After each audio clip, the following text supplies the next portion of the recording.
যদি আমরা অস্বীকার করি তাহলে তো আরো কাফের কাফের না? কিন্তু আজকে আমরা মানি না। বেনামাজিরা কাফের এটা আমরা বিশ্বাস করি না। যদি বিশ্বাস করতাম কোন বেনামাজি মারা গেলে তার লাশ মসজিদের আঙ্গিনায় আসতো না, কোন বেনামাজি মারা গেলে তার জানাজা সমাজের মানুষ পড়তো না। কিন্তু এখন পড়ে না বলেন? অবশ্যই পড়ে। কিন্তু বেনামাজি কি মুসলিম? as-salatu hiya al-fariqu bayna al-muslim wal kafir। রাসূল সাল্লাল্লাহু আলাইহি সাল্লামকে যখন সাহাবায়ে কেরাম জিজ্ঞেস করেছিলেন যে ইয়া রাসূলুল্লাহ, আমরাও মানুষ তারাও মানুষ, আমরা যে পোশাক পরি তারাও সেই পোশাক পরে, আমাদেরও দাঁড়িয়ে আছে তাদেরও দাঁড়িয়ে আছে, এখানে কে মুসলিম কে কাফের কে অমুসলিম এটা আমরা কিভাবে বুঝবো? তখন রাসূল সাল্লাল্লাহু আলাইহি সাল্লাম কি বলেছিলেন? যে যারা কাফের তারা প্যান্ট শার্ট পরবে, আর যারা মুসলিম তারা জুব্বা পাঞ্জাবি টুপি এগুলো পরবে, তাই বলছিলেন? সেটা কিন্তু বলেন না। কি বলছিলেন? যে যারা মুসলিম তারা নামাজ পড়ে, তারা সালাত আদায় করে। যারা মুসলিম তারা কি করে? সালাত আদায় করে। সুতরাং যারা সালাত আদায় করে না তারা কি? কাফের। এখন একজন কাফেরের মৃত্যুতে যদি মুসলিমের মর্যাদা আমরা দিই তাহলে আমাদের সওয়াব হবে না গুনাহ হবে বলেন? সেদিন ডক্টর মুজাফফরুল মুহসিনের একটা আলোচনা শুনলাম, তিনি একটু কড়া কথা বলেন আমরা জানি, কিন্তু এমন ভাবে বলতেছে যে একজন বেনামাজি যখন মৃত্যুবরণ করে তখন তাকে তার লাশটা যারা ধোয়ায়, তার লাশ যারা ধোয়ায়, যে পানিটা ধোয়াইতেছে প্রত্যেক ফোঁটা পানি যারা ধোয়াইতেছে তাদের বিরুদ্ধে আল্লাহর কাছে অভিশাপ করে, লানত করে। একজন বেনামাজির লাশ ধোয়ানোর সময় সেই ধোয়ানোর পানিটাও কি করে? যারা ধোয়াইতেছে তাদের জন্য অভিশাপ করে। যখন তাকে কাফনের কাপড় পরানো হয়, কাপড়ের প্রত্যেকটা সুতা তার বিরুদ্ধে কি করে? আল্লাহ তাআলার কাছে লানত করে। এবং বেনামাজির মৃত্যুর পর যারা তার জন্য কবর খোঁজে, প্রত্যেকটা কূপে কূপে ওই মাটি যারা কবর খুঁড়তেছে তার জন্য লানত করে। এই হচ্ছে বেনামাজি। বেনামাজি মারা গেলে কোনো বিধান নাই, কি নাই? কোনো বিধান নাই। বিধান একটাই, যেমন ভাবে অন্য কোনো প্রাণী কুকুর শিয়াল যদি রাস্তায় মারা যায় সেটাকে আমরা ওইভাবে রেখে দিই, ওইভাবে কিন্তু রাখি না। রাখলে কি হয়? সেটা পচে গন্ধবের ভাবে সমাজে আর থাকা যাবে না। এর জন্য কি করা হয়? এক জায়গায় গর্ত করে পুঁতে ফেলা হয়। সেখানে কি কোনো মানুষ জিয়ারত করার জন্য যায়? হ্যাঁ, ঠিক তেমনই ভাবে কোনো বেনামাজি যদি মৃত্যুবরণ করে কি করতে হবে? যে এলাকার মানুষের জন্য গন্ধে কষ্ট না হয় এর জন্য কোনো একটা নির্জন জায়গায় গর্ত করে সেটা পুঁতে ফেলতে হবে। এবং সেটা এমন একটা জায়গা গুরুস্থানে করা যাবে না, মুসলিমদের সাথে দেওয়া যাবে না। কারণ মুসলিমদের কবর জিয়ারতের বিধান আছে, কাফেরদের কবর জিয়ারতের বিধান আছে কিনা উস্তাদি বলতে পারবেন? কাফেরদের কবর কোন মুসলিম কখনো জিয়ারত করবে না, করবে? এর জন্য মুসলিমদের সাথে কাফেরদেরকে দাফন করা যাবে না। এখন বুঝেন, আমরা যারা ময় মুরব্বী নামাজে আসি, আমাদের নিজেদের সন্তানও কিন্তু আসে না। সেই দিকে হিসাব করতে গেলে অনেক কথা চলে আসে যে একজন মুসলিম পিতা সম্পদের ভাগিদার কোনো কাফের সন্তান কিন্তু হতে পারে না। আরেকটা সৌদি আরবের বিরাট ফতোয়া আছে, সেটা কি জানেন? স্বামী স্ত্রীর মধ্যে স্বামী নামাজ পড়ে স্ত্রী নামাজ পড়ে না, অথবা স্ত্রী নামাজ পড়ে স্বামী নামাজ পড়ে না, তাহলে অটোমেটিক তাদের মধ্যে কি হয়ে গেছে? বিচ্ছেদ হয়ে গেছে, তালাক হয়ে গেছে। কারণ একজন মুসলিমের সাথে আরেকজন কাফের কখনো বিবাহ হতে পারে না। এই নামাজকে আমরা গুরুত্ব দিই না। অথচ আল্লাহ রাব্বুল আলামিন বলেছেন ইন্নাস সালাতা তানহা আনিল ফাহশাই ওয়াল মুনকার, নিশ্চয়ই সালাত মানুষকে খারাপ এবং গর্হিত কাজ থেকে কি করে? বিরত রাখে, দূরে রাখে। এই নামাজকে গুরুত্ব দিন। আজকে যদি আমরা ঠিক মতো সালাত আদায় করতাম তাহলে আমরা কি এমনিতেই অনেক খারাপ কাজ থেকে বিরত থাকতে পারতাম। তার একটা বাস্তবিক উদাহরণ যদি দিতে চাই, আমরা যদি বাজারে যাই, বাজারের পরিবেশ ভালো না খারাপ? বাজারের পরিবেশ খারাপ আমরা জানি, তারপরেও দেখবেন মসজিদের থেকে বাজারে সবসময় কয়েক গুণ লোক বেশি থাকে, থাকে না? বাজারে যে চা স্টলে আড্ডা হয় সেখানে মানুষের বিপদ হয় না? বিভিন্ন চা স্টলে যাত্রাপালার গান চলে, অশ্লীল গান চলে না? চলে। সেখানে কিন্তু অনেক মানুষ বসে থাকে, কিন্তু মসজিদের ইমাম কখনো বসে থাকতে পারে ওখানে, অথবা মসজিদের সভাপতি বা যে 5 ওয়াক্ত নামাজ পড়ে এরকম মানুষ এক জায়গায় তাস খেলতেছে, ওখানে বসে তাস খেলে না। যদিও কেউ বসে, আমরাই যদি দেখি তাইলেই বলবো যে হ্যাঁ আপনি নামাজ পড়েন, আপনি এদের সাথে তাস খেলতেছেন কেন? বলবো না? কোন নামাজি মানুষ কোন নির্দিষ্ট জায়গায় বেশিক্ষণ থাকতে পারে না। আজকে যদি এখানে একটা কনসার্টের আয়োজন করা হয়, কোন নামাজি মানুষ এসে এই মঞ্চে বসতে পারবে? পারবে না। কারণ আমরাই বলবো যে আপনি নামাজ কালাম পড়ে নিয়ে আপনি এই গানের অনুষ্ঠানে আসছেন। এটা হয়তো প্রাথমিক একটা উদাহরণ দিলাম যে নামাজ মানুষকে কিভাবে খারাপ কাজ থেকে দূরে রাখে।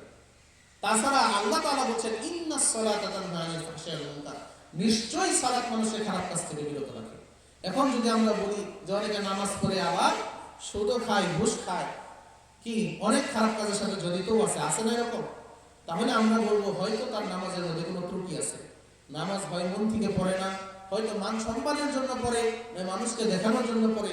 প্রকৃত অর্থে খালেস নিয়তে যদি কেউ সালাত আদায় করে, সেই সালাতের মাধ্যমে অবশ্যই আল্লাহ রাব্বুল আলামিন তাকে খারাপ এবং গর্হিত কাজগুলো থেকে দূরে রাখবেন, বিরত রাখবেন। এটা আল্লাহ তাআলাই কোরআনুল কারীমে ঘোষণা দিয়েছেন। আর আল্লাহ তাআলার ঘোষণা কখনো মিথ্যা হয়? সম্ভবই না। ওটা অনুমানই করা ঠিক না। আসলে আমি আপনাদের সামনে আলোচনা করতেছি, কিন্তু আমার উস্তাদও বসে আছেন মঞ্চে, আলোচনা করতে অনেকটা নার্ভাস ফিল হচ্ছে। এটা স্বাভাবিক, কারণ কখন কোন সময় কি ভুল হয়ে যায় একটু চিন্তা নিয়ে আলোচনা করতেছি। যাই হোক, উস্তাদ যে অনুরোধ করবো কোনো ভুল ত্রুটি হলে ক্ষমা সুন্দর দৃষ্টিতে দেখবেন এবং আমাকে শুধরে দেবেন ইনশাআল্লাহ। তো আমরা মুসলিম হিসাবে পরিচয় দিতে ভালোবাসি, কিন্তু আসলে প্রকৃতপক্ষে মুসলিম আছি কিনা সেটা কয়জন নামাজ পড়ে তাহলে বোঝা যায়। একজন বেনামাজিকে সালাম দেওয়াও জায়েজ নেই, বেনামাজি সালাম দিলে সালামের উত্তর নেওয়াও জায়েজ নাই। কিন্তু এগুলো যখন সমাজে কোনো ইমাম সাহেব পালন করবে, তখন দেখবেন সেই ইমামেরও সমস্যা। হ্যাঁ, আমাদের মসজিদে চাকরি করে আর আমারে দেখলে সালাম দেয় না, বলবে না? তো উনি আমাদের টাকায় চাকরি করে আর আমাকে দেখলে সালাম দেয় না, কত বড় একটা কুফরি কথা বলেন। কোন ইমাম কোন মানুষের চাকরি করে? মসজিদ কি কোন মানুষের? আল মসজিদু বাইতুল্লাহ, মসজিদ কার ঘর? আল্লাহর ঘর। আর মসজিদে যে চাকরি করে সে কার চাকরি করে? আল্লাহর চাকরি করে। আর এই আল্লাহর ঘরটা আল্লাহ তাআলা যাদের মাধ্যমে চালায় তারা হচ্ছে সমাজবাসী, তারা হচ্ছে ভাগ্যবান। আমার মনে করতে হবে যে আমি একজন সৌভাগ্যবান যে আমার মতো মানুষেরও অবদান আছে আল্লাহ তাআলার মসজিদ পরিচালনায়, এরকম চিন্তা করতে হবে। আমি যদি এই চিন্তা করি হ্যাঁ মসজিদে আমিও টাকা দিই, ইমাম সাহেব আমার সালাম দিল না, আমি নামাজ পড়ি না, তাই কি হয়েছে? এরকম চিন্তা ভাবনাওয়ালা মানুষও কি সমাজে আছে না? নাই, আছে। কিন্তু আসলে কোরআন হাদিসের দৃষ্টি অনুযায়ী আমি যদি বেনামাজিকে সালাম দিই, তাহলে এক হিসেবে আমার ইমানও থাকে না। কারণ সালাম হচ্ছে কি একজন মুসলিম আর একজন মুসলিমের হক আদায় করে সালামের মাধ্যমে। এর লোকটা যদি মুসলিমই না হয়, কাফের হয়, কিভাবে এই হকটা তার কাছে আমি আদায় করবো বলে?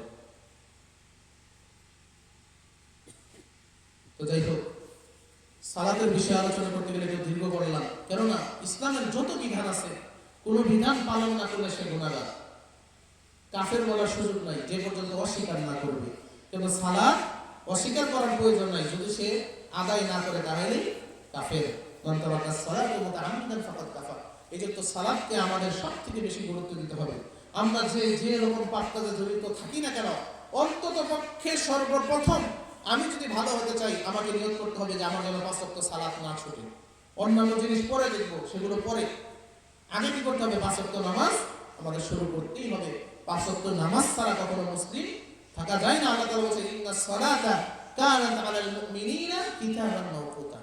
নিশ্চয় আল্লাহ রাব্বুল আলামিন কি করেছেন? নির্দিষ্ট সময়ে সালাতকে আমাদের জন্য ফরজ করেছেন, নির্দিষ্ট সময়ে আদায় করতে হবে।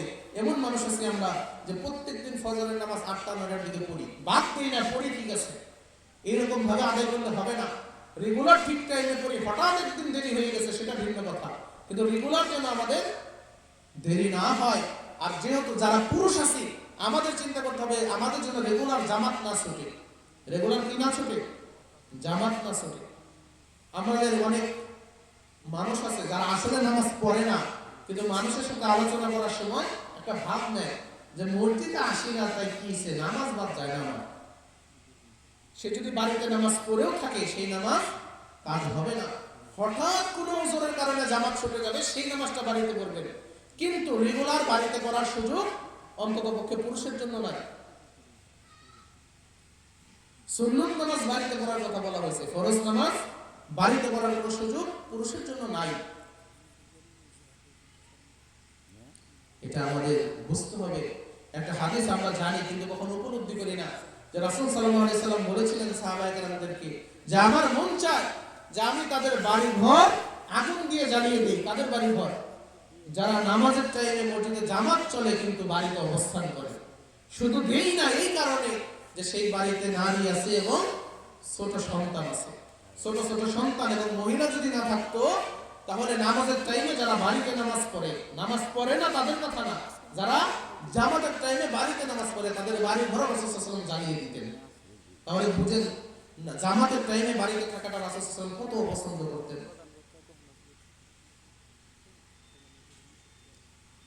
এই জন্য আশা করবো এতদিন আমরা যেরকম ছিলাম, যদি আমাদের কারো অভ্যাস থেকে থাকে এই জামাতের টাইমে বাড়িতে থাকা, আজকে থেকে আমরা তওবা করব এবং আল্লাহ রাব্বুল আলামিনের কাছে দোয়া করব আল্লাহ রাব্বুল আলামিন যেন আমাদের প্রত্যেককে 5 ওয়াক্ত সালাত জামাতের সাথে আদায় করার তৌফিক দান করেন। সকলে বলে আমিন।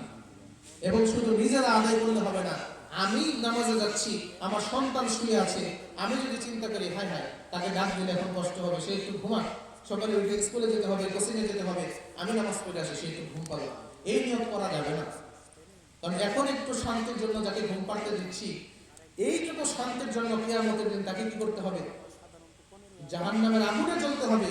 আর যখন আপনার সন্তানকে জাহান্নামে যাওয়ার ফয়সালা দেওয়া হবে, এই নামাজের টাইমে ঘুমিয়ে থাকার কারণে আপনার সন্তান একা একা যাবে না।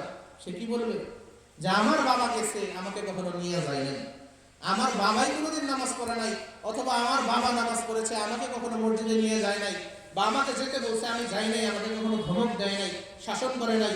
সুতরাং আমাকে যদি জাহান্নামে যেতে হয় অবশ্যই আমি তার বুকের উপর ভাড়া দিয়েই যাব। এই দুনিয়াতে যার জন্য এত মায়া আমরা দেখাই, কিয়ামতের দিন এত কঠিন অবস্থা হবে যে সন্তান তার মা বাবাকে অস্বীকার করবে, মা বাবা সন্তানকে অস্বীকার করবে, স্বামী স্ত্রীকে অস্বীকার করবে, স্ত্রী স্বামীকে অস্বীকার করবে। এর জন্য কি করতে হবে? এতদিন যাই করছি এখন আমাদের তাওবা করতে হবে। আর তাওবার শর্ত কয়টা? 3টা। 1 নাম্বার নিজেকে অপরাধী সাব্যস্ত করতে হবে। 2 নাম্বার এই পাপ কাজ আর কোনোদিন করব না এই মর্মে প্রতিজ্ঞা করতে হবে। আর 3 নাম্বার এই পাপের জন্য আল্লাহ রাব্বুল আলামিনের কাছে ক্ষমা চাইতে হবে। তাহলে এটা হবে কি? তাওবা। আর তাওবা শুধু আমরাই করব, রাসূল সাল্লাল্লাহু আলাইহি ওয়াসাল্লাম করেন নাই তা না। রাসূল সাল্লাল্লাহু আলাইহি ওয়াসাল্লাম তাওবা করেছেন। রাসূল সাল্লাল্লাহু আলাইহি ওয়াসাল্লাম বলেন, ইয়া আইয়ুহান নাস তুবু ইলাল্লাহি ওয়াস্তাগফিরু ফাইন্নী আতুবু ফিল ইয়াউম আকসারা মিন 70 মাররা। যে হে মানব সকল, তুবু ইলাল্লাহ, তোমরা আল্লাহ তাআলার দিকে ফিরে আসো, ওয়াস্তাগফিরু এবং তার নিকট ক্ষমা প্রার্থনা করো, ফাইন্নী আতুবু ফিল ইয়াউম, নিশ্চয়ই আমি প্রত্যেক দিন তওবা করি, আকসারা মিন 70 মাররা, 70 বারের অধিক। সুবহানাল্লাহ। আল্লাহ তাআলা দিনে কয়বারের অধিক তওবা করেন? 70 বারের অধিক। আরেক হাদিস আছে মিআতা মাররা, দিনে 100 বার করে তিনি তওবা করেছেন। রাসূল সাল্লাল্লাহু আলাইহি ওয়াসাল্লামের জীবনে তো অনেক পাপ ছিল না? অনেক গুনাহ ছিল। হ্যাঁ, তিনি একজন নিষ্পাপ মানুষ ছিলেন, মাসুম ছিলেন। আল্লাহ রাব্বুল আলামিন তার আগের পরের পাপ আগেই ক্ষমা করে দিয়েছেন। তারপরে তিনি দিনে কি করতেন? দিনে 70 বারের অধিক ক্ষমা চাইতেন। আরেক হাদিস আছে তিনি দিনে 100 বার করে আল্লাহ রাব্বুল আলামিনের কাছে তওবা করতেন। আর আমাদের তো কোনো পাপ নাই, আমাদের তওবা করে কি হবে নাকি? আমরা কি পাপ করি?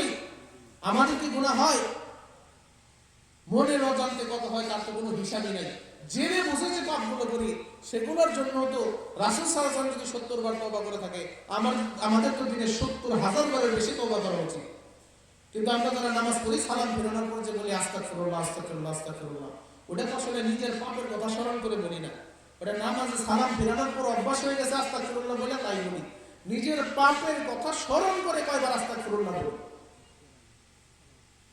সর্বশেষ নিজের পাপের কথা স্মরণ করে আল্লাহ রাব্বুল আলামিনের কাছে ক্ষমা চেয়ে কান্না করে চোখ দিয়ে 2 ফোঁটা পানি বের হয়েছে কার? সর্বশেষ কবে এরকম হয়েছে? এরকম যদি চিন্তা করি আমরা অনেকেই মনে করতে পারবো না যে সর্বশেষ কবে আল্লাহর দরবারে নিজের পাপের কথা স্মরণ করে কান্না করেছি। অথচ আমাদের পাপের কোনো হিসাব নাই। কত পাপ আমরা জীবনে করেছি এবং ম্যাক্সিমাম পাপ আমরা জেনে বুঝেই করে থাকি। মনের অজান্তে যে পাপগুলো হয় সেগুলো বেশিরভাগ থাকে সগীরা, ছোট পাপ। মনের অজান্তে যে পাপগুলো হয় সেগুলোর মধ্যে বড় পাপ আছে, কিন্তু ম্যাক্সিমাম ছোট পাপে বেশি হয়। কিন্তু বড় পাপ যেগুলো আমরা করি, কবিরা গুনাহ যেগুলো করি, সেগুলো ম্যাক্সিমাম জেনে বুঝেই করি। যারা নামাজ বাদ দেয় তারা কিন্তু আল্লাহ রাব্বুল আলামিনকে বলতে পারবো না যে হে আল্লাহ কোন সময় নামাজের টাইম চলে গেছে জানি না, বলার সুযোগ আছে? আমরা যারা নামাজ পড়ি না, মসজিদের আযান আমরা ঠিকই শুনি, আমাদের জানাও আছে যে জোহরের টাইম এতটাই, আমাদের এটাও জানা আছে আসরের টাইম এতটাই, আজানের ধ্বনিও আমাদের কানে যায়, কিন্তু আমরা নামাজ পড়ি না। এমনকি অনেক যুবককে এরকম দেখা যায় যে মসজিদের আঙিনায় বসেই আড্ডা দিতেছে, যখনই আজান দিছে আস্তে আস্তে উঠে যার যার বাড়ির দিকে রওনা দিছে। হয় না এরকম? যাদের মসজিদে সিঁড়ি আছে ভালো, বা মসজিদের সামনে ভালো মাঠ আছে, সেখানে অনেক মানুষ বসে গল্প গুজব করে আড্ডা দেয়, সময় কাটায়, কিন্তু যখনই আজানের সময় হয় আস্তে আস্তে সেখান থেকে উঠে বাড়িতে চলে যায়। আসলে এরা হচ্ছে হতভাগা। আল্লাহ রাব্বুল আলামিন তাদেরকে ভালোবাসেন না, যার কারণে তাদেরকে আল্লাহ রাব্বুল আলামিনের সিজদা করার তৌফিক আল্লাহ তাআলা দিতেছেন না। আমরা যারা বেনামাজি আছি, যারা নামাজ পড়ি না, যারা ইবাদত বন্দি কম করি, আমাদের বুঝতে হবে যে আল্লাহ তাআলা আমাকে কম ভালোবাসেন, এর জন্যই তার ইবাদত করার সুযোগ আমাকে তিনি দিচ্ছেন না। শয়তানের ধোঁকায় পড়ে আমরা আল্লাহর ইবাদত বন্দিকে থেকে দূরে পড়ে আছি। এর জন্য বেশি বেশি তাওবা করতে হবে। তাওবা করি না বিদায়ী খারাপ কাজ করতে খারাপ লাগে না। যখন বেশি বেশি তাওবা করব, আস্তে আস্তে খারাপ কাজ করতে আমাদের খারাপ লাগবে, কষ্ট লাগবে। আজকে যদি আমি আপনার সাথে কোনো অপরাধ করি, পক্ষান্তরে আপনার কাছে যদি আমি ক্ষমা চাই যে আমি আপনাকে ভুল করেছি, আমাকে ক্ষমা করে দেন, তাহলে পরবর্তী দিন আপনার সাথে আমার আর কোনো খারাপ আচরণ করতে ভালো লাগবে না। কেননা আমি কি ভাববো যে এখন যদি তার সাথে আমি কোনো খারাপ আচরণ করি, আবার তার কাছে ক্ষমা চাইতে হবে। ক্ষমা চাওয়া ছাড়া কোনো উপায় আছে? আমি যদি আপনার সাথে কোনো খারাপ আচরণ করি, আপনি ক্ষমা না করা পর্যন্ত আল্লাহ রাব্বুল আলামিন আমাকে ক্ষমা করবেন না। এই জন্য কোনো মানুষকে কষ্ট দেওয়ার আগে, কারো ধন সম্পদ অন্যায়ভাবে আত্মসাৎ করার আগে আমাদেরকে ভাবতে হবে।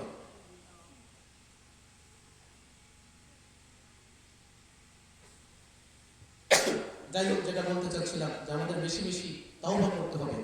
আর শুরুতে যে আয়াতটা তেলাওয়াত করেছি, আল্লাহ তাআলা বলেন ওই ক্বালা রাব্বুকা লিল মালাইকাতি ইন্নী জাইলুন ফিল আরদি খলিফা, নিশ্চয়ই আমি জমিনে কি পাঠাবো? প্রতিনিধি পাঠাবো, খলিফা, দায়িত্বশীল। আল্লাহ তাআলা আমাদের প্রত্যেককে কি করে পাঠিয়েছেন? দায়িত্বশীল করে পাঠিয়েছেন। আর দায়িত্বশীল মানেই হচ্ছে কি, তার যে দায়িত্ব, সেই দায়িত্ব সম্পর্কে জবাবদিহি করতে হবে, হিসাব দিতে হবে। আল্লাহ রাব্বুল আলামিন আমাদের প্রত্যেকের কাছ থেকে কিন্তু হিসাব নেবেন, কেননা আল্লাহ তাআলা আমাদেরকে দায়িত্বশীল করেই দুনিয়াতে পাঠিয়েছেন। এখন এই দায়িত্ব পালন মানে এই না যে আমরা মুসলমান, আমাদের কি করতে হবে? আমরা মুসলমান, আমাদের ইসলামী রাষ্ট্র কায়েম করতে হবে, এটার নাম দায়িত্ব না। আমার নিজের কি দায়িত্ব সেটা আগে ঠিকভাবে পালন করতেছি কিনা সেটা আগে দেখতে হবে। রাষ্ট্রের হিসাব হওয়ার পরে রাষ্ট্রে কি হচ্ছে না হচ্ছে সেটার হিসাব আল্লাহ আমার কাছ থেকে নেবেন না, কিন্তু আমাকে কি দায়িত্ব দিয়েছেন সেই দায়িত্ব কিভাবে পালন করলাম সেটার হিসাব আল্লাহ আমাদের কাছ থেকে নেবেন। আমাদের আল্লাহ রাব্বুল আলামিন কি দায়িত্ব দিয়েছেন? একটা আয়াত যদি দেখি, আল্লাহ রাব্বুল আলামিন বলেন, ইয়া আইয়ুহাল্লাযীনা আমানু কু আনফুসাকুম ওয়া আহলিকুম নার, হে ঈমানদারগণ তোমরা কি করো? কু আনফুসাকুম, নিজেকে বাঁচাও, ওয়া আহলিকুম নার, এবং তোমার পরিবার পরিজনকে বাঁচাও জাহান্নামের আগুন থেকে। এটা হচ্ছে আমাদের সকলের উপর দায়িত্ব। কার উপর দায়িত্ব? আমার উপর, আপনার উপর, সবার উপরই দায়িত্ব।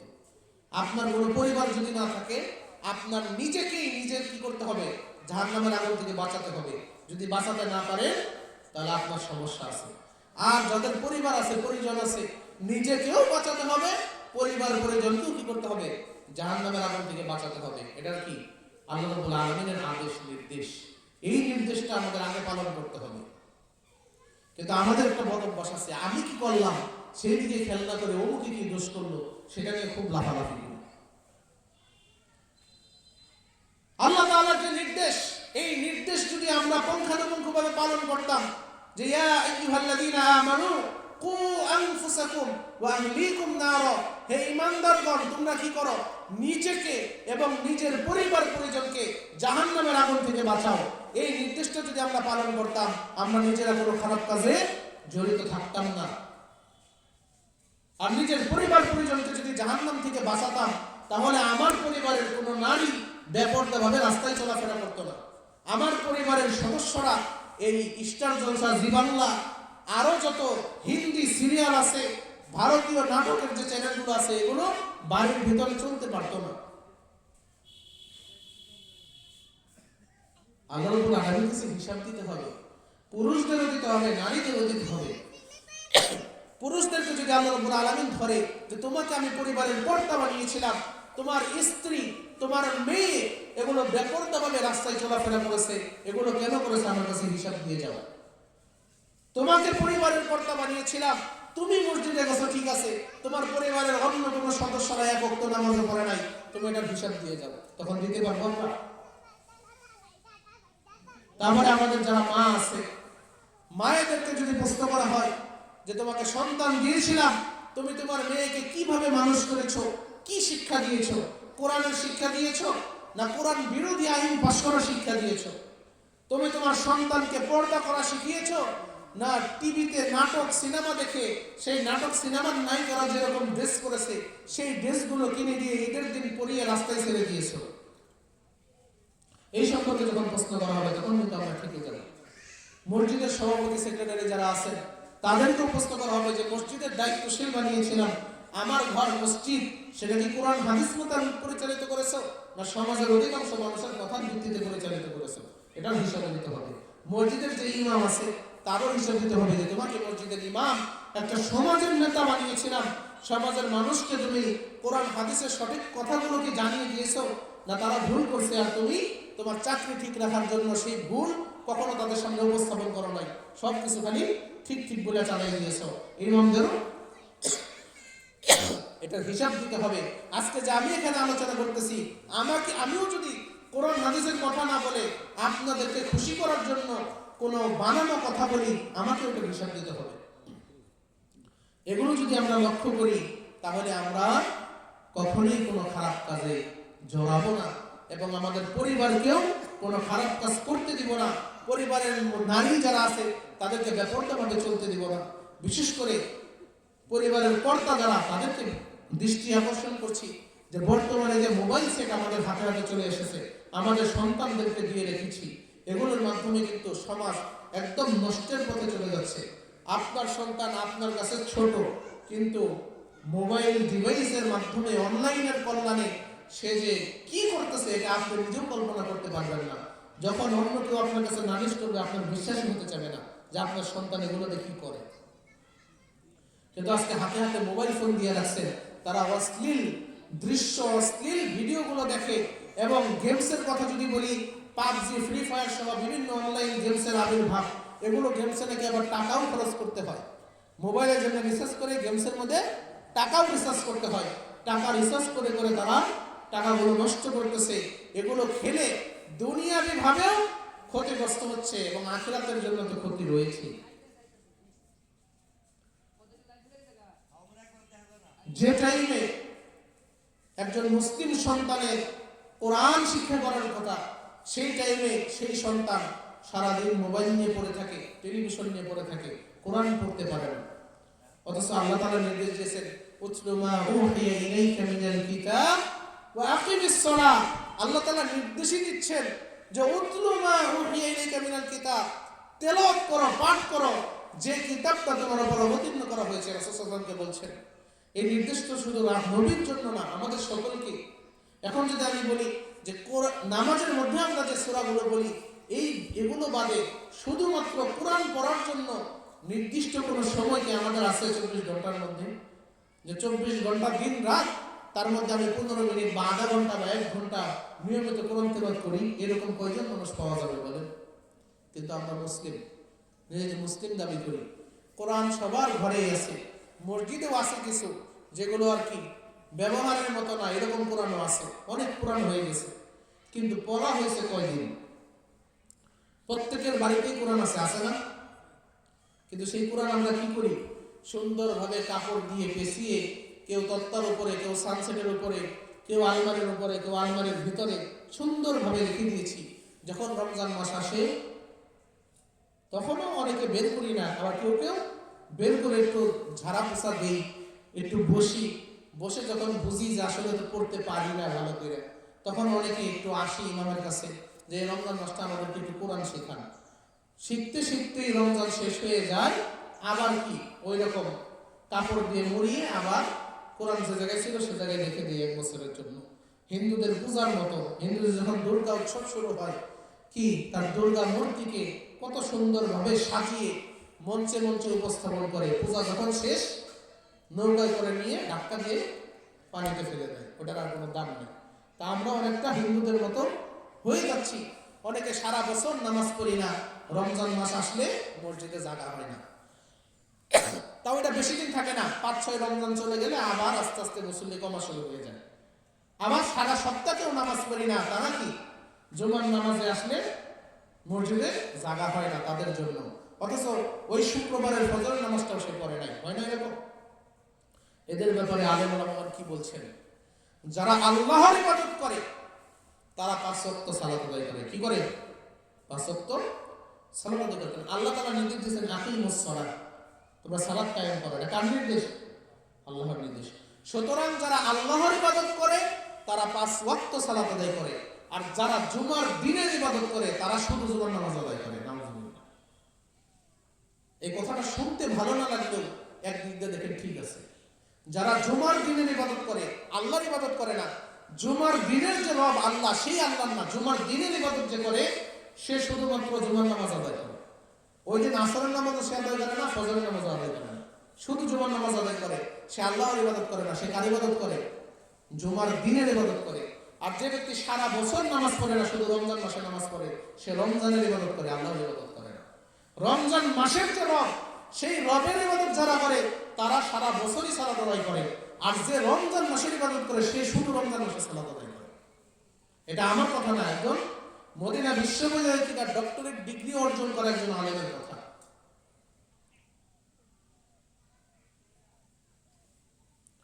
ডক্টর আব্দুল্লাহ কাফি বিন লুৎফর রহমান, বয়সও বেশি না, কিছুদিন আগে মদিনা বিশ্ববিদ্যালয় থেকে ডক্টরেট ডিগ্রি অর্জন করে বাংলাদেশে এসেছেন। তিনি একটা আলোচনা মধ্যে বলেছেন এবং ভেবে দেখলাম যে আসলে কথা ঠিকই আছে। কারণ যারা রবের ইবাদত করে, রবের নির্দিষ্ট 5 ওয়াক্ত সালাত আদায় করা, তারা 5 ওয়াক্তই করে। আর যারা জুমার দিনের ইবাদত করে তারা শুধু জুমার নামাজ আদায় করে। আর যারা রমজান মাসের ইবাদত করে তারা শুধু রমজান মাসেই নামাজ পড়ে, কোরআন পড়ে। এই জন্য আমরা যদি আল্লাহর বান্দা হয়ে থাকি, নিজেকে আল্লাহর বান্দা দাবি করি, মুসলিম দাবি করি, আমাদের 5 ওয়াক্তে সালাত আদায় করতে হবে এবং নিয়মিত কোরআন তেলাওয়াত করতে হবে। শুধু রমজান মাসে করলেই হবে না। শুধু রমজান মাসে কোরআন তেলাওয়াত করে সারা বছর যদি কোরআন না ধরি তাহলে নিজেকে মুমিন দাবি করা যাবে না। একটা গান আছে, মনে পড়ে গেল, রমজান এলে সবে গাই তার গান, রমজান শেষে যাই ভুলে, রমজানে পাঠ করি ঐশী কোরআন, তারপর কেন রাখি তুলে। রমজান এলে সবে গাই তার গান, রমজান শেষে যাই ভুলে, রমজানে পাঠ করি ঐশী কোরআন, তারপর কেন রাখি তুলে। না না নয় তো এসব কভু মুমিনের কাজ, নয় এটা তাকওয়ার চাওয়া, রমজান মাসে নয় বছর জুড়ে হোক আল কোরআনের গান গাওয়া, রমজান মাসে নয় বছর জুড়ে হোক আল কোরআনের গান গাওয়া। রমজান মাস আসে মুমিন হৃদয়ে গড়ে দিতে তাকওয়ার ভিত, সারাটি বছর সেই সুধা বুকে গাই যেন আল্লাহর গীত, অনাহারি মানুষের কষ্টগুলোকে আপনার মাঝে খুঁজে পাওয়া, রমজানে শুধু নয় বছর জুড়ে হোক আল কোরআনের গান গাওয়া। রমজান এলে সবে গাই তার গান, রমজান শেষে যাই ভুলে, রমজানে পাঠ করি ঐশী কোরআন, তারপর কেন রাখি তুলে। যেটা বলছিলাম যে আমাদের শুধু জুমা আলী মুসল্লি আর রমজান আলী মুসল্লি হলেই হবে না, আমাদের কি করতে হবে? প্রকৃত অর্থে মুসল্লি হতে হবে। এবং মুসল্লি কেমন মুসল্লি? ওই রকম মুসল্লি না যে মসজিদে আসি না তাই কি হয়েছে, নামাজ আমি ঠিকই পড়ি, ওই রকম মুসল্লি হয়ে কোনো লাভ নাই। বেনামাজিদের কথা যখন বললাম, এখন একটু মুসল্লিদের সম্পর্কে বলি। আমরা যারা সালাত আদায় করি তাদের জন্য কিন্তু ভয়াবহ একটা সতর্কবাণী আল্লাহ রাব্বুল আলামিন দিয়েছেন।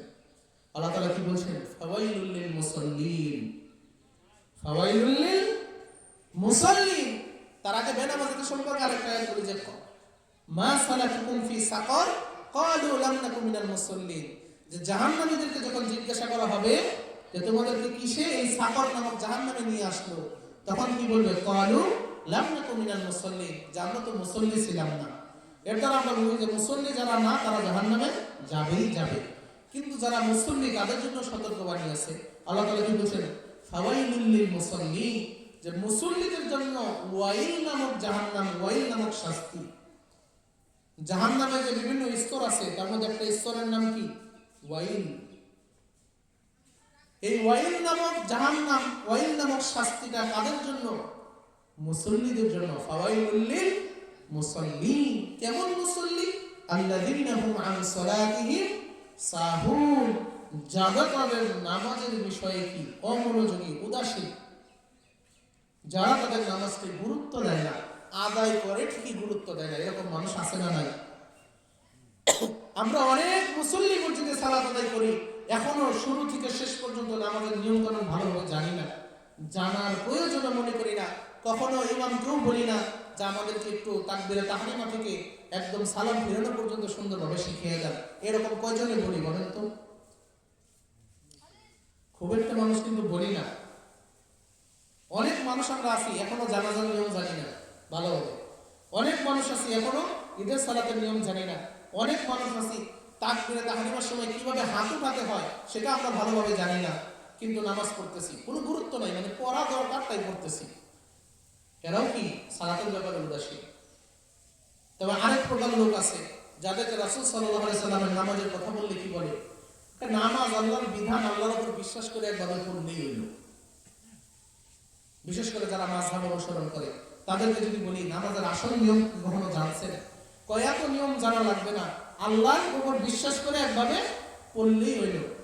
আল্লাহর উপর বিশ্বাস করে একভাবে পড়লেই কি নামাজ হয়ে যায়? আপনারা যে যা কাজ করেন, যেহেতু এটা গ্রাম অঞ্চল, উচ্চ পর্যায়ের কথা বাদ দিলাম, আমরা যারা কৃষি কাজ করি, ধান লাগানোর যে সিস্টেম আছে, পেঁয়াজ লাগানোর যে সিস্টেম আছে, এখন যদি আমি গিয়ে বলি যে আল্লাহর নাম নিয়ে বিসমিল্লাহ বলে লাগাই হইল, হবে? ঘোড়া যদি উপর থেকে যদি আগা নিচে গাইরা দেই, গাছ হবে? ধান হবে? হবে না। কিন্তু ওটার একটা নিয়ম আছে, সেই নিয়ম মেনে করলেই হবে। ঠিক তেমনি ভাবে সালাতেরও নিয়ম আছে। রাসূল সাল্লাল্লাহু আলাইহি ওয়াসাল্লাম বলেছেন, সাল্লু কামা রাআইতুমুনি উসাল্লি, তোমরা সেইভাবেই সালাত আদায় করা যেভাবে আমাকে সালাত আদায় করতে দেখেছো। আমরা কি রাসূলকে দেখেছি?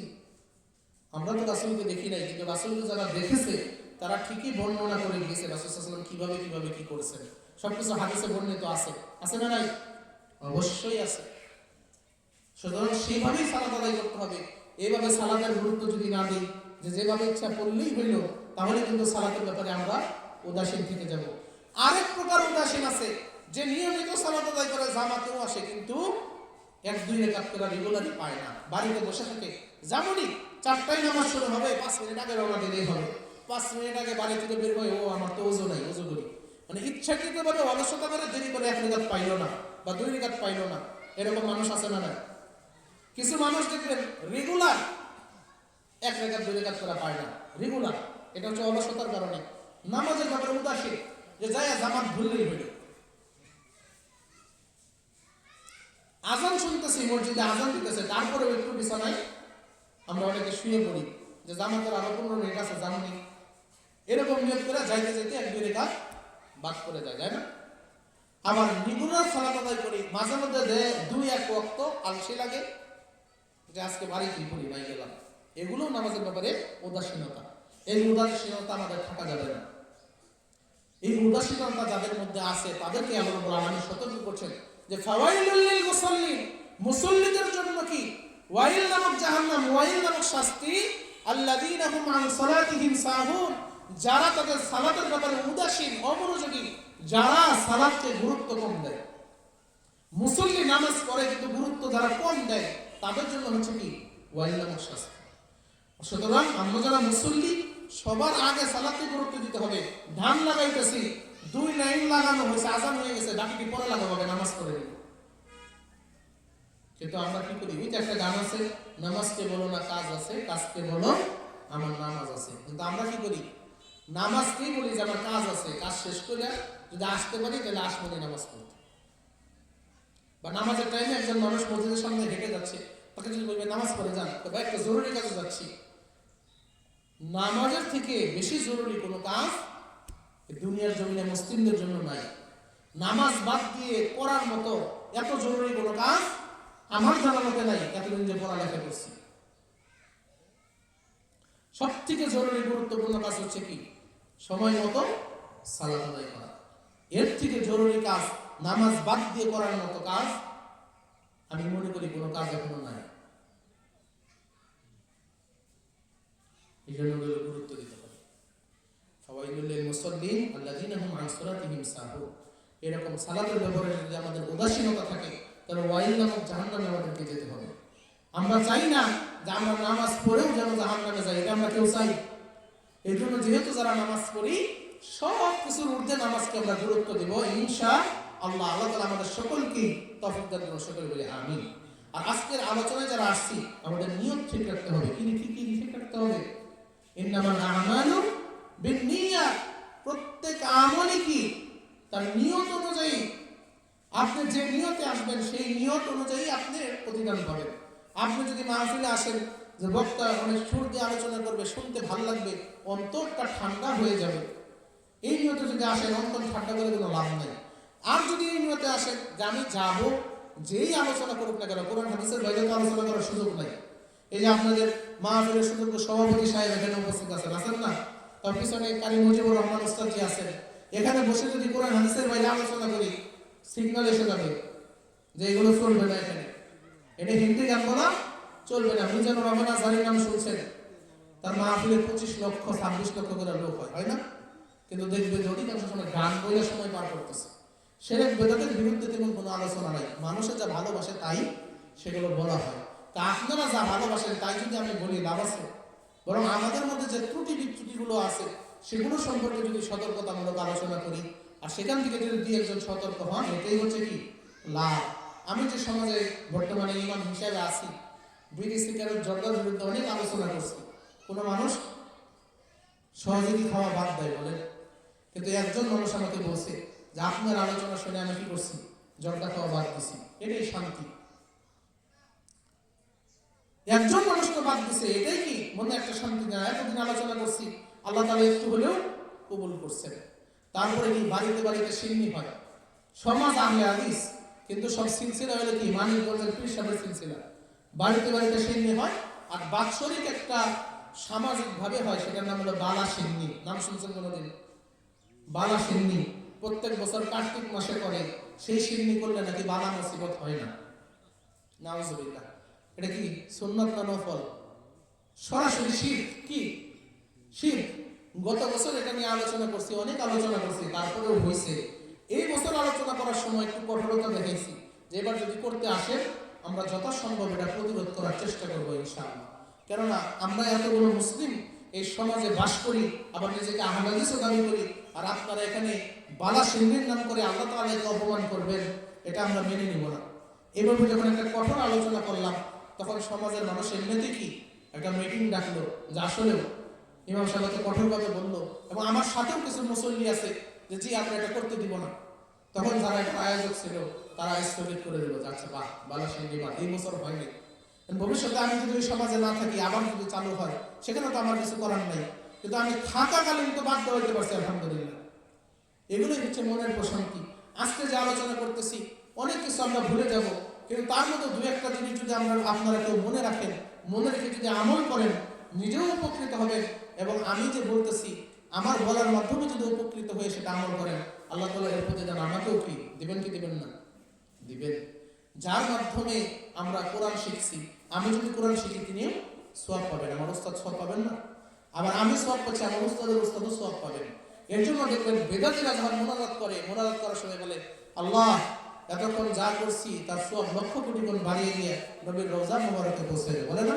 নাউজুবিল্লাহ। আসলে কি নবীর রওজায় সওয়াব পাঠানোর দরকার আছে? কোনো দরকার নাই। আমরা যদি কোনো ভালো কাজ করি এর সওয়াবটা এমনিতেই রাসূল সাল্লাল্লাহু আলাইহি ওয়াসাল্লাম পেয়ে যান। সুবহানাল্লাহ। এখন বলেন কিভাবে পান? আমরা যত ইবাদত বন্দেগী আমল করি, আমরা যত ভালো কাজ করি এগুলো কার কাছ থেকে শিখছি? আমি আমার উস্তাদের কাছ থেকে শিখছি, বা আমি যে আপনাদের সামনে আলোচনা করতেছি কিসে থেকে? কোরআন হাদিস থেকে না? কোরআন হাদিস কোথা থেকে আসছে? যাইতে যাইতে ওই রাসূল পর্যন্তই যাবে। যে হাদিসগুলো বলতেছি এগুলো কে বলে গেছেন? রাসূল সাল্লাল্লাহু আলাইহি ওয়াসাল্লাম। সালাতের নিয়ম কে শিখিয়েছেন? রাসূল সাল্লাল্লাহু আলাইহি ওয়াসাল্লাম শিখিয়েছেন না? তা আমাদের প্রত্যেকটা আমল কে শিখিয়ে গেছেন? রাসূল সাল্লাল্লাহু আলাইহি ওয়াসাল্লাম শিখিয়ে গেছেন। এর জন্য আমরা কোনো ভালো কাজ করলে এর সবটা এমনিতেই রাসূল সাল্লাল্লাহু আলাইহি ওয়াসাল্লাম পর্যন্ত এমনিতেই পৌঁছে যায়। আমাদের আর মনোযোগ ধরে বলার দরকার নাই যে আমাদের সব লক্ষ্য পরিমাণ বাড়ায় যায় তবে রোজা মুবারকে পৌঁছে যায়। এগুলো বলা হচ্ছে কি অতিরিক্ত পাটনানি। এভাবে কোনোদিন কোনো সাহাবায়ে কেরাম কোনো দোয়া করেন নাই, কোনো তাবেঈ কোনো করেন নাই, কোনো ইমাম কোনো করেন নাই। এভাবে দোয়া করা হচ্ছে বিদআত। এভাবে দোয়া করা কি বিদআত। আমাদের সব রাসূলের কাছে এমনিতেই পৌঁছে যাবে। যদি বিদআত করি বিদআত আর রাসূল পর্যন্ত পৌঁছাবে না, কারণ রাসূল তার ওটা শিখিয়ে যাবেন না। এই যে রজব মাস চলছে, রজব মাসের 27 তারিখে কি ঘোষণা করা হয়? শবে মেরাজ। সারাদিন রোজা রাখে, রাতের বেলা নামাজ পড়ে, এগুলো করে রাসূলের রোজায় সব পৌঁছানো যাবে? রাসূল সাল্লাল্লাহু আলাইহি সাল্লাম কি এই মিরাজের রাতকে কেন্দ্র করে কোনো ইবাদত বন্দেগী করেছেন? সেদিন কি রোজা রেখেছেন? এগুলো কিছুই তিনি রাখেন নাই। সামনে আবার শাবান মাস আসতেছে, শবে বরাত। এই শবে বরাতকে কেন্দ্র করে রাসূল সাল্লাল্লাহু আলাইহি সাল্লাম কি কোনো আমল করেছেন? সিয়াম রেখেছেন? সারা রাত্রিতে সালাত আদায় করেছেন? সাহাবাগণ করেছেন? কেউ করেন নাই। এগুলো আমাদের দেশের উপমহাদেশের বানানো কিছু আমল। এগুলো করলে কখনো রাসূলের দরবারে সওয়াব পৌঁছাবে না। কিন্তু রাসূলের শেখানো কোনো আমল যদি আমরা করি অটোমেটিকই রাসূল পর্যন্ত সওয়াব পৌঁছে যাবে। এই জন্য আমাদের আর বলার প্রয়োজন নাই যাতে কি আমাদের লক্ষ্য করি সওয়াব বাড়ায় দিয়ে রাসূলের রওজা মুবারকে পৌঁছে যাবে, এটা বলার প্রয়োজন নাই। কেউ যদি বলে তাকে শুধরে দিবে যে আমরা যদি কোনো ভালো কাজ করি এর সওয়াব এমনিতেই রাসূল পর্যন্ত পৌঁছে যায়, এটা বলার কোনো প্রয়োজন নেই।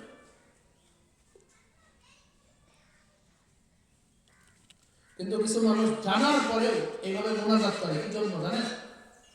কারণ এইভাবে মোনাজাত করলে সবাই খুশি হয়, সাধারণ মানুষকে খুশি করার জন্য। তাদেরকে কি বলা হয়? এরকম আলেমদের নাম দেওয়া হয়েছে আল উলামাউল উম্মাহ। আল উলামাউল উম্মাহ, এরা হচ্ছে উম্মার ইমাম, উম্মার উলামা। এরা কোরআন হাদিসের আলোচনা করে না, এরা হচ্ছে উম্মাহ। এই উম্মাহ যেটা পছন্দ করে সেটাই তারা আলোচনা করে। আরেক প্রকার উলামা কি? যারা কোরআন হাদিস ছাড়া কিছু বলে না, এরা আবার সবার কাছে এত জনপ্রিয়তা পায় না। এদের মাহফিলে 25-26 লক্ষ লোকও হয় না, কম হয়, কিন্তু আলোচনার মধ্যে কোনো কোরআন হাদিসের বাইরে কিছু থাকে না, হিন্দি গানের সুর থাকে না, কোনো বাংলা ছায়াছবির গানও সেই মাহফিলে থাকে না। শুধু কোরআন হাদিস থেকে হেদায়েতমূলক কথা থাকে, যেখানে কম সংখ্যক মানুষ উপস্থিত হলেও ভালো কিছু শিখে যেতে পারে। এই জন্য আমরাও যারা এখানে এসেছি আমাদের নিয়তটা সহি হতে হবে যে আমরা এখানে যাচ্ছি, যে বক্তা, যে আলোচক, যে আলেম যাই বলুক না কেন কোরআন হাদিসের বাইরে কিছু বলবে না আশা করি। যেহেতু আমাদের সমাজ সভাপতি সাহেব আছেন আর অন্যান্য আলেমগণ আছেন, এই কোরআন হাদিস থেকে যদি আলোচনা করা হয় সেখান থেকে আমরা শুনবো, শিখবো এবং আমল করবো। এই নিয়তে যদি মাহফিলে আসি তাহলে সওয়াব পাবো, অন্য নিয়তে আসলে সওয়াব পাবো না। আর এই মাইকের আওয়াজ যতদূর পর্যন্ত যাচ্ছে আমি আশা করব যে আপনারা যারা এই সাউন্ড শুনছেন, অনেকক্ষণ পর্যন্ত আমাদের মাহফিল শুরু হয়ে গিয়েছে কিন্তু উপস্থিতি অনেক কম। আমাদের যদি কোনো কাজ না থাকে ইমার্জেন্সি, তাহলে আমরা যেন সব কিছু পরিত্যাগ করে এই মাহফিলের ময়দানে চলে আসি কোরআন হাদিস থেকে কিছু শেখার জন্য। আসলে শেখার আগ্রহ আমাদের অনেক কম, এর জন্য মাহফিলের আয়োজন করতে হয়। যারা সৌদি আরব ছিলেন, আরব কান্ট্রিতে ছিলেন, সেখানে কিন্তু মাহফিল হয় না, মাহফিল হয় সেখানে তো মাহফিল হয় না, কিন্তু মসজিদে মসজিদে এইরকম আলোচনার ব্যবস্থা রেগুলার আছে। মসজিদে নববী থেকে শুরু করে বিভিন্ন মসজিদ, তারপর দাওয়া সেন্টার, শেখ মতিউর রহমান মাদানির নাম শুনেছেন, ওনারা কি দাওয়া সেন্টার এবং বিভিন্ন মসজিদে রেগুলার আলোচনা করেন এবং মানুষ শেখার উদ্দেশ্যে সেখানে বসে। কিন্তু আমরা দেখতে পাই আমাদের সমাজগুলোতে মসজিদে আলোচনার ব্যবস্থা করা হলে তেমন একটা লোক পাওয়া যায় না, কারণ শিখার আগ্রহ নাই। কিন্তু মাহফিলের আয়োজন করলে কিছু লোক পাওয়া যায়, কারণ একটু আসলে আনন্দ লাগে, এত সুন্দর স্টেজ, এত সুন্দর প্যান্ডেল, বাইরে কিছু দোকানপাট থাকে, এদিকে আসলে একটু মনে ফুর্তি লাগে, ওই রকম নিয়তে মাহফিলে এসে কোনো লাভ নেই, শিখার উদ্দেশ্যে আসতে হবে। তো যেটা বলছিলাম, আমাদের জীবনে আমরা যত পাপ কাজ করি, পাপ কাজগুলো বেড়ে যাওয়ার অন্যতম একটি কারণ হচ্ছে তাওবা না করা। আরেকটি কারণ আছে, সেটা হচ্ছে কি আল্লাহ তাআলার ভয়। আল্লাহ তাআলার ভয় আমাদের মধ্যে আছে না নাই? আমরা কে কে আল্লাহ তাআলাকে ভয় করি? যদি বলে হাত তোলেন, কে কে আল্লাহ তাআলাকে ভয় করি? সবাই হাত তুলবেন, তুলবেন না? কিন্তু আসলে কি আমরা আল্লাহ তাআলাকে ভয় করি? আল্লাহ তাআলা বলেন, আল্লাহ তাআলা শুরুতেই যে আয়াত দিয়ে আমরা আলোচনা শুরু করেছি, আল্লাহ তাআলা কি বলেন? ইয়া আইয়ুহাল্লাযীনা আমানুত্তাকুল্লাহা হাক্কা তুকাতিহ, হে ঈমানদারগণ তোমরা কি করো?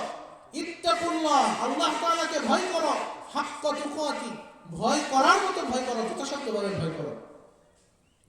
আল্লাহ তাআলাকে শুধু ভয় করলে হবে না, ভয় করার মতো ভয় করতে হবে। আমরা সবাই দাবি করি আল্লাহ তাআলাকে ভয় করি। আজকে যে ফজরের নামাজ পড়ে নাই, তাকে যদি জিজ্ঞেস করেন তুমি কি আল্লাহকে ভয় করো? ও হ্যাঁ, আল্লাহকে ভয় করি। আবার জোহরের নামাজ পড়বো না।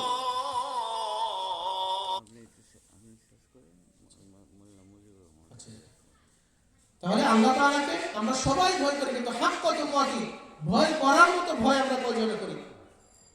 ভয় করার মতো ভয় করি না, যথাসাধ্য ভয় করি না। যথাসাধ্য ভয় যদি করতাম, আমি নামাজ বাদ দিয়ে থাকতে পারতাম না, আল্লাহ তাআলা নাফরমানি করতে পারতাম না। আমাদের কতটুকু ভয় করতে হবে? আল্লাহ তাআলাকে যতটুকু ভয় করলে আমরা খারাপ কাজ থেকে বিরত থাকতে পারবো, নিজেকে জাহান্নাম থেকে বাঁচাতে পারবো এবং জান্নাতে যাওয়ার উপযুক্ত করতে পারবো নিজেকে। আল্লাহ তাআলাকে যতটুকু ভয় করলে আমরা নিজেকে খারাপ কাজ থেকে বিরত রেখে জাহান্নাম থেকে বাঁচাতে পারবো এবং ভালো কাজ করে জান্নাতে যেতে পারবো, ততটুকু ভয় করা আমাদের সকলের জন্য কি আবশ্যক। কিন্তু আমরা কতটুকু ভয় করি? মুখে বলি আল্লাহকে ভয় করি, কিন্তু আযান দিলে মসজিদে আসি না। মুখে বলি আল্লাহকে ভয় করি, আবার বিড়ি টানি। মুখে বলি আল্লাহকে ভয় করি, আবার বাজারে গিয়ে চা স্টলে বসে অন্যান্য মানুষের বিপদ চর্চা করি। এরকম ভয় করলে কোনো লাভ নেই। যাই হোক, এতক্ষণ অনেক আলোচনা করেছি, মানুষ ভুলের ঊর্ধ্বে নয়। আলোচনায় যদি কোনো ভুল ত্রুটি থেকে থাকে, আল্লাহ রাব্বুল আলামিন যেন আমাদের ক্ষমা করেন, সকলে বলে আমিন। আর আলোচনায় যে বিষয়গুলো শিখতে পারলাম, বিশেষ করে তাওবার বিষয়টা, আমাদের বেশি বেশি তাওবা করতে হবে। তাওবার একটা সুন্দর দোয়া আছে, আস্তাগফিরুল্লাহাল্লাযী লা ইলাহা ইল্লা হুয়াল হাইয়ুল কাইয়্যুম ওয়া আতুবু ইলাইহি। এটা আমাদের বেশি বেশি পাঠ করতে হবে। পুরোটা যদি বেশি কষ্টকর হয়ে যায়, অন্তত পক্ষে আস্তাগফিরুল্লাহ ওয়া আতুবু ইলাইহি, আস্তাগফিরুল্লাহ ওয়া আতুবু ইলাইহি উঠতে বসতে সবসময় আমরা এটা পাঠ করার চেষ্টা করব। কেননা যত বেশি তাওবা ইস্তেগফার করব, তত আমাদের মাধ্যমে গুনাহ কম হবে। দ্বিতীয় যে বিষয়টা, নামাজকে গুরুত্ব দিতে হবে। যদি নিজেকে মুসলিম দাবি করি, অবশ্যই 5 ওয়াক্ত সালাত আমাদের আদায় করতেই হবে। শুধু নিজে আদায় করলে হবে না, পরিবারের প্রত্যেকটা সদস্যকে বাধ্য করতে হবে 5 ওয়াক্ত সালাত আদায় করার জন্য। নইলে বলে কি আল্লাহ তাআলার কাছে হিসাব দিতে হবে। 3 নাম্বার সর্বশেষ, আল্লাহ তাআলাকে ভয় করতে হবে। কতটুকু ভয়? যতটুকু ভয় করলে আমি খারাপ কাজ থেকে বেঁচে থাকবো এবং ভালো কাজ করে জান্নাতে যেতে পারবো। অর্থাৎ একটু গান শুনতে মন চাইছে, গান শুরু করার আগে যেন মনে হয় যে আল্লাহ তাআলা আমাকে দেখতেছে, এর জন্য পরকালে হিসাব দিতে হবে। এতটুকু ভয় করতে হবে যে খারাপ কাজ করার সময় যেন আল্লাহর কথা স্মরণ হয়। আল্লাহ তাআলা আমাদের সকলকে সেই তৌফিক দান করুন, আমিন। আল্লাহ রাব্বুল আলামিন আমাদেরকে বেশি বেশি তাওবা করার তৌফিক দান করুন, আমিন। 5 ওয়াক্ত সালাত জামাতের সাথে নিয়মিতভাবে আদায় করার তৌফিক দান করুন, সকলে বলে আমিন। এবং আল্লাহ রাব্বুল আলামিনকে যথাসাধ্য ভয় করে আমাদেরকে খারাপ কাজগুলো পরিত্যাগ করার তৌফিক দান করুন, সকলে বলে আমিন। এতক্ষণ যা আলোচনা করলাম, ভুল ত্রুটি আল্লাহ রাব্বুল আলামিন ক্ষমা করুন।